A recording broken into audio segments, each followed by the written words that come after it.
नमस्कार देवियों और सज्जनों, मेरा नाम है मुकुल देव रक्षपति। आप देख रहे हैं हिमाचल की बात रक्षपति के साथ। इस समय पर इस वीडियो स्ट्रीम पर मेरा साथ दे रहे हैं वीडियो जर्नलिस्ट शुभम शर्मा जी। हिमाचल की बात में आपको राजनीति के बारे में बताएंगे, आपको धर्मांतरण के बारे में बताएंगे और पुलिस भर्ती पर फंसे पेच के बारे में बताएंगे। हिमाचल प्रदेश में बहुत कुछ इस समय पर हो रहा है और ये सितंबर महीना आज जब खत्म होगा, इसके साथ अक्टूबर में अब शुरू होने वाले घमासान पर हमें नजर रखनी पड़ेगी। पुलिस भर्ती है, पुलिस भर्ती में बहुत से युवा यहाँ पर भाग लेना चाहेंगे। उसी के साथ यहाँ पर धर्मपुर में जो जबरन धर्मांतरण का मामला सामने आया है उसके बारे में आपको बताएंगे। 9,000 करोड़ की हीरोइन के तार किस तरह से हिमाचल प्रदेश में जुड़ रहे हैं वो बताएंगे। स्कूली बच्चों के भविष्य के बारे में बताएंगे और लोकसभा प्रत्याशी क्या क्या कर सकते हैं वो भी आपको बताएंगे। इसी के साथ एक जगह पर कल हमने एक कलयुगी माँ के बारे में बताया था जिसने अपने 3 बच्चों समेत अपने पति की हत्या की थी। आज आपको एक ऐसी माँ के बारे में बताएंगे जो यहाँ पर अपने बच्चे के लिए यहाँ पर भंवर में कूद गई। सभी बातें हिमाचल प्रदेश की हैं, सारी बातें आपको बताएंगे। हिमाचल की बात है, आप लोगों को चप्पे चप्पे पल पल की खबर देंगे। तो वीडियो को जितना ज्यादा हो सके शेयर अवश्य करें, लाइक अवश्य करें, कमेंट अवश्य करें। लाइक का बटन तो लगातार दबाते रहें, कमेंट का बटन लगातार अपने टिप्पणियां उसमें दायर करते रहें, दर्ज करते रहें और शेयर जरूर कीजिए क्योंकि सभी लोगों को जानकारी मिलना चाहिए। सबसे पहले तो हिमाचल प्रदेश की कल की जो सबसे बड़ी खबर रही वो थी अलका लांबा जी की यहाँ पर जो प्रेस वार्ता हुई। कांग्रेस प्रवक्ता अलका लांबा ने अपनी प्रेस वार्ता में ये कहा कि हिमाचल में जो जिस तरह से नशे का कारोबार बढ़ रहा है उस पर लगाम लगाने के लिए हिमाचल प्रदेश सरकार और केंद्र में जो हिमाचल को रिप्रेजेंट करते हुए मंत्री हैं उन्हें कड़े कदम उठाने चाहिए। लेकिन बीच में जो बयान है वो कुछ इस तरह से चला गया कि उसका मतलब यहाँ पर निकला कि प्रदेश में युवा रोजगार मांग रहे हैं और यहाँ पर सरकार उन्हें नशा परोस रही है। जी हाँ, उसके बारे में आप लोगों को यहाँ पर बताएंगे। हुआ क्या था कल शाम को वो आप लोगों को पूरी जानकारी यहाँ पर देंगे। तो अलका लांबा जी अगर आप लोग नहीं जानते हैं तो प्रदेश जो हिमाचल प्रदेश क्षमा चाहेंगे कांग्रेस की प्रवक्ता है और कांग्रेस की प्रवक्ता होने के साथ साथ कल वो हिमाचल प्रदेश में एक प्रेस कॉन्फ्रेंस कर रही थी। उस प्रेस कॉन्फ्रेंस में उन्होंने कुछ ऐसा कहा जिसके बाद जो हमारी यहाँ भारतीय जनता पार्टी है उन्होंने यहाँ पर उन्हें घेरना शुरू कर दिया। आपको बताएं कि उन्होंने पहले तो कहा कि कांग्रेस पार्टी बेरोजगारी और नशे के बढ़ते मामलों पर सरकार को हर मोर्चे पर घेरने को तैयार है और इसी तरह से उन्होंने यहाँ पर कहा कि गुजरात के मुद्रा पोर्ट पर मिली हजारों करोड़ की हीरोइन मामले में न्यायिक जांच होनी चाहिए। उन्होंने बताया कि केंद्र में हिमाचल का प्रतिनिधित्व कर रहे 2 बड़े चेहरे जगत प्रकाश नड्डा और अनुराग ठाकुर है जो लोगों को यहाँ पर उनको इस पर काम करना चाहिए। उन्होंने कहा कि लोग हिमाचल के बेरोजगार युवाओं के लिए यहाँ पर नौकरियां ढूंढ रहे हैं, लेकिन यहाँ पर जो एक 3,000 किलोग्राम हीरोइन अडानी के पोर्ट पर 3,000 किलोग्राम हीरोइन पकड़ी जाती है जिसकी सप्लाई हिमाचल तक पहुंच जाती है। उन्होंने कहा कि बढ़ती बेरोजगारी में बेरोजगार लोगों को नशे का शिकार बनाया जा रहा है और प्रदेश में 30 अक्टूबर को होने वाले उपचुनावों में प्रदेश की जनता इसका जवाब जरूर देगी। आपको बता दें शिमला पुलिस ने जनवरी से सितंबर तक नशे के खिलाफ 187 मामले दर्ज किए। केवल शिमला पुलिस की बात हो रही है और साथ ही साथ में उन्होंने मोदी सरकार पर हमला बोलते हुए कहा कि मोदी सरकार ने हर साल 2 करोड़ युवाओं को रोजगार देने की बात कही थी, लेकिन इसमें सफल न होने पर देश में नशे का कारोबार बढ़ाया जा रहा है या बढ़ रहा है। तो अपने इस बयान से वो घिर गई और उसके बाद उन्होंने उनके ऊपर भारतीय जनता पार्टी के बाकी के लोगों को भी यहाँ पर उनके ऊपर हमला करने का मौका मिला, कांग्रेस के ऊपर हमला करने का मौका मिला। उन्होंने कहा कि या तो अपने बयान को वापस लिया जाए या फिर इस तरह की बात नहीं करनी चाहिए, इस तरह की बात नहीं बोलनी चाहिए। रशिमधर सूद जो महिला मोर्चा हिमाचल प्रदेश भारतीय जनता महिला मोर्चा की अध्यक्ष है, उन्होंने यहाँ पर कहा कि कांग्रेस पार्टी खुद यहाँ पर भ्रष्टाचार के नशे में लिप्त है, उन्हें यहाँ पर भारतीय जनता पार्टी के आचार व्यवहार के बारे में टिप्पणी करने का कोई हक नहीं और यदि वो इस अपने बयान के लिए क्षमा नहीं मांगती हैं तो महिला मोर्चा सब ओर से, भारतीय जनता पार्टी सब ओर से उनका घेराव करेगी। तो जिस तरह से जब से हमारे बीच में इलेक्शन डिक्लेयर हुए हैं तब से हमारे बीच में ये सियासत गर्माती ही जा रही है और इस गर्म होती हुई सियासत को देखते हुए ये कहना अतिशयोक्ति नहीं होगा कि आने वाला जो ये उपचुनाव है वो बहुत इंटरेस्टिंग देखने को होगा। 2 कारण है इसके। पहला कारण तो यही है कि जो आने वाला ये हमारे बीच में उपचुनाव है इस पे आप ध्यान दीजिएगा, ये जाती हुई सरकार का यानी 5 साल पूरी करने वाली सरकार का है। जब 5 साल किसी सरकार के पूरे होने वाले होते हैं तो जो उपचुनाव हैं उनकी इंक्लिनेशन जो विपक्ष की ओर ज्यादा रहती है। और अगर 5 साल हुए हैं, नई नई चुनाव जीती है, तो इंक्लिनेशन बनी हुई सरकार के बारे में ज्यादा होती है। बहरहाल अगली खबर की ओर आपको लेकर चलते हैं, और अगली खबर हमारे बीच में पुलिस भर्ती पर है। पुलिस भर्ती पर भी ये जबरदस्त खबर आप लोगों के बीच में हम पहुंचा रहे हैं, और आप सभी लोगों को ये जरूर कहेंगे कि जितना ज्यादा हो सके इसे शेयर करें, कमेंट करें, लाइक करें, क्योंकि बहुत से बच्चों के भविष्य का सवाल है। स्कूलों के रिलेटेड भी हमारे भी पास खबर है, वो भी बहुत सारे बच्चों के भविष्य का सवाल है। तो सारी वैसे जो हमारे बीच में जितना भी आज हमारे बीच में यहाँ पर आप लोगों के हम यहाँ पर जानकारी देंगे, वो सभी बहुत महत्वपूर्ण जानकारी है। आप सभी लोग जो जुड़े हैं, आप सभी को गुड मॉर्निंग है जी, सभी को गुड मॉर्निंग है। स्ट्रीम जरूर शेयर कीजिए, ज्यादातर लोग वैसे देख नहीं रहे हैं, मुझे लगता है कि जल्दी मुझे खत्म कर देना चाहिए। और जितना ज़्यादा हो सके स्ट्रीम ज़रूर शेयर कीजिए, लाइक ज़रूर कीजिए, कमेंट ज़रूर कीजिए। आप सभी लोग जो यहाँ पर जुड़े हैं यही इतना सा कहना चाहेंगे। चलिए आप लोगों को बताते हैं कि आगे क्या हुआ। तो जब पुलिस भर्ती है उसके हमारे बीच में जो आने वाला समय है उसमें पुलिस भर्ती में यहाँ पर थोड़ी समस्या ऐसा लग रहा है कि हमारे युवाओं को झेलनी पड़ सकती है। आचार संहिता आप जानते हैं 7 से 8 जिलों में अभी इस समय पर लगी हुई है। उस वजह से अभी आने वाली पुलिस भर्ती में क्या यहाँ पर हो रहा है उसके बारे में बात करेंगे। 1 अक्टूबर को जिला के जो हमारे एसपी हैं वो यहाँ पर अपनी जो अधिसूचना निकालनी उन्हें यहाँ पर पड़ेगी एसपी को। तो आपको बता दें कांस्टेबल के 1334 पदों के लिए प्रस्तावित पुलिस भर्ती अब भारत निर्वाचन आयोग की आदर्श आचार संहिता की वजह से यहाँ पर फंसी हुई है, और पुलिस मुख्यालय ने सरकार की अनुमति के बाद इन पदों को भरने के लिए 10 सितंबर को अधिसूचना जारी कर दी थी। उसके बाद ये स्पष्ट किया गया था कि संबंधित जिले को जिला भर्ती कमेटी भर्ती के शेड्यूल और स्थान के बारे में अलग से अधिसूचना जारी करेगी, और भर्ती के जिलावार वो श्रेणीवार आरक्षण भी अलग से अधिसूचित किया जाएगा।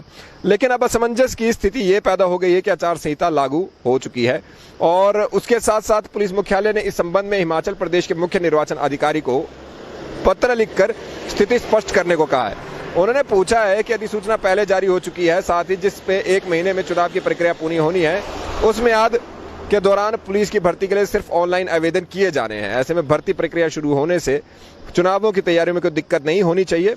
और अब इसका जो पाला है उसमें जो ये पूरी अब बात है ये अब उनके पाले पे पहुंच चुकी है, जो हमारे बीच में जो यहाँ पर चुनाव आयोग है। अब चुनाव आयोग उस पर क्या निर्णय लेता है वो यहाँ पर देखना होगा, और चुनाव आयोग के निर्णय के बाद ही यहाँ पर भर्ती प्रक्रिया पर कुछ हो पाएगा।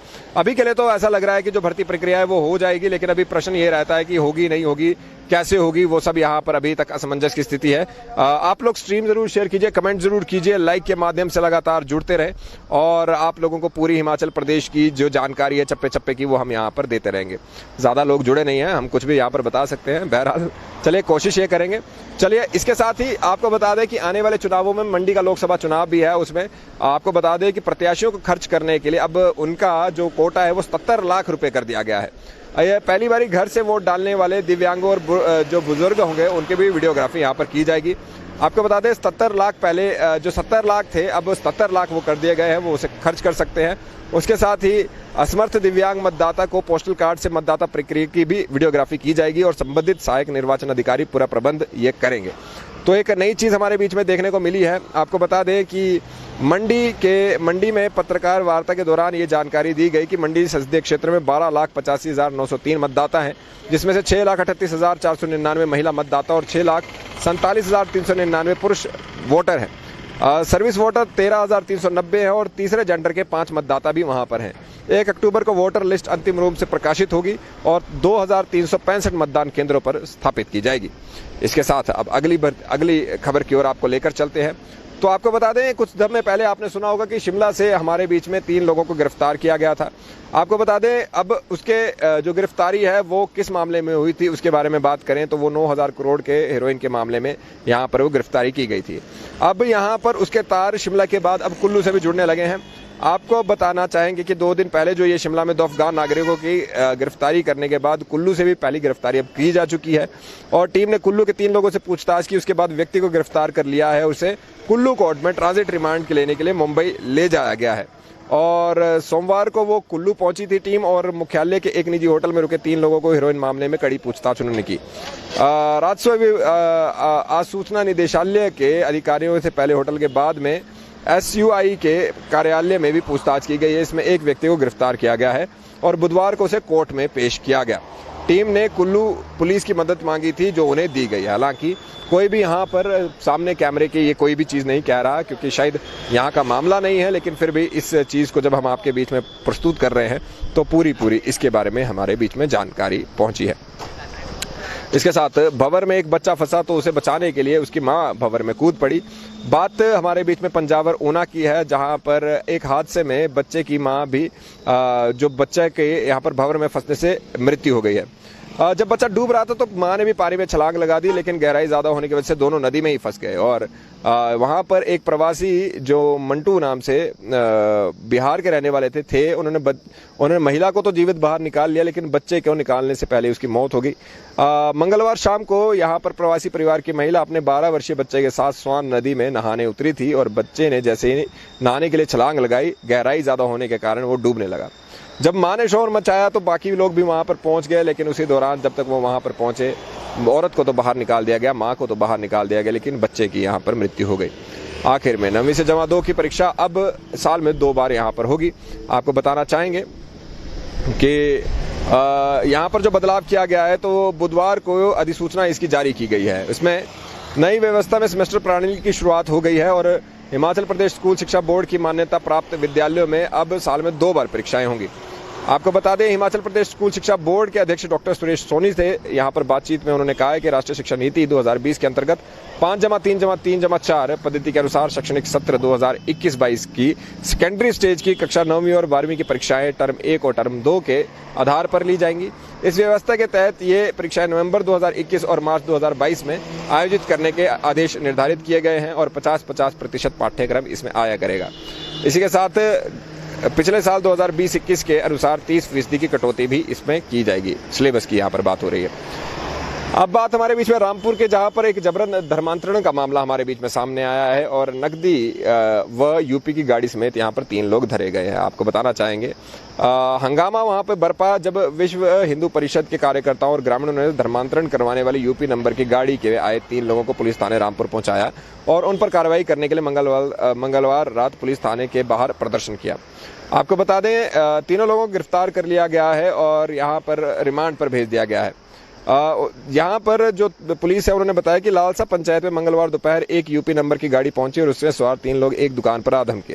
पैसे के प्रलोभन देके वे स्थानीय दुकानदारों पर जबरन धर्म परिवर्तन का दबाव बनाने लगे और परिवर्तन न करने पर उन्हें जान से मारने की धमकी भी दे डाली। ग्रामीण और विश्व हिंदू परिषद कार्यकर्ताओं ने तीनों आरोपियों को पकड़ लिया और रामपुर पुलिस थाने ले गए और तलाशी के दौरान गाड़ी में रखे बैग में अटैची में अलग अलग पैकेट में बंद 78,000 रुपये बरामद किए गए। साथ ही गाड़ी में एक धर्म से जुड़ी कई किताबें बरामद हुई। उधर रात करीब 8 बजे ग्रामीण पुलिस थाना रामपुर पहुंचे और उसमें धर्मांतरण के खिलाफ नारेबाजी यहाँ पर की है। फिर से आपको बता दें, आरोपियों की पहचान चार्ली जॉन निवासी ज्योति नगर आगरा, विशाल निवासी वार्ड नंबर 15 गोकुल घाट उत्तर प्रदेश और केवल राम निवासी गांव निर्मंड कुल्लू के तौर पे हुई है। तो आप समझिए, हिमाचल प्रदेश में भी अब इस धर्मांतरण की जैसी चीज़ें देखने को मिल रही है और जबरन धर्मांतरण करवाने वाले इन लोगों को पहले तो उन्होंने पैसे का लालच दिया और पैसे के लालच में जब वो लोग नहीं पड़े तो जान से मारने की धमकी उन्हें देने लगे कि अगर आप धर्मांतरण नहीं करेंगे तो आपको जान से मार दिया जाएगा। तो इस तरह की घटनाएं अब हिमाचल प्रदेश में होने लगी हैं। तो जागरूक करने के लिए लोगों को ये वीडियो स्ट्रीम आप ज़रूर शेयर कीजिए, अपने आप को सुरक्षित रखिए और पुलिस की मदद आप कभी भी ले सकते हैं, वो ज़रूर लीजिए। वीडियो को जितना ज़्यादा हो सके शेयर करें, लाइक लगातार करते रहे, कमेंट्स के माध्यम से लगातार हमारे साथ जुड़े और देखते रहे live Times TV. Video journalist Shubham Sharma ji के साथ मुकुल देव रक्षपति आप लोगों के बीच में। आप हमें फेसबुक, इंस्टाग्राम, ट्विटर पे द रक्षपति के नाम से ढूंढ सकते हैं। जय हिंद।